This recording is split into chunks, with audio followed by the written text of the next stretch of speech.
L'accident avait eu lieu en février 2018 à Plougoumelen entre Vannes et Auray dans le Morbihan.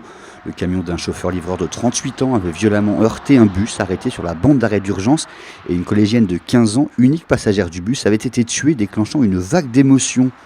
À l'issue d'un procès qui a tourné autour de l'utilisation ou non de son téléphone au volant, le chauffeur du camion a été condamné lundi soir à 1 an de prison ferme.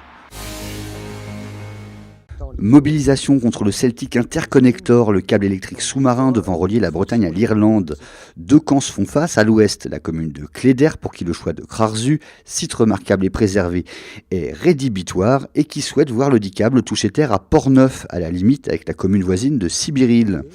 À l'est, Sibiril donc, dont les habitants de Portneuf sont vent debout contre une telle éventualité et qui trouvent que les deux sites cléderois seraient nettement plus indiqués.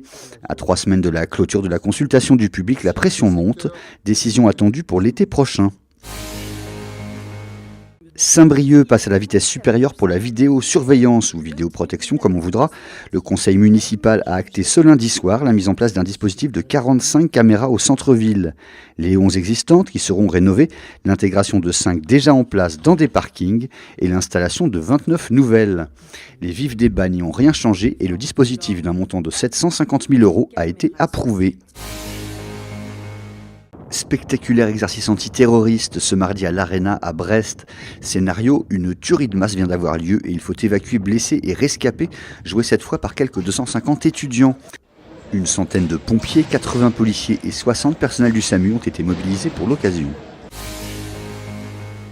Et de 3000, le cap des 3000 fermes bio en Bretagne vient d'être franchi alors qu'elle n'était que 2730 il y a un an sur un peu plus de 30 000 exploitations.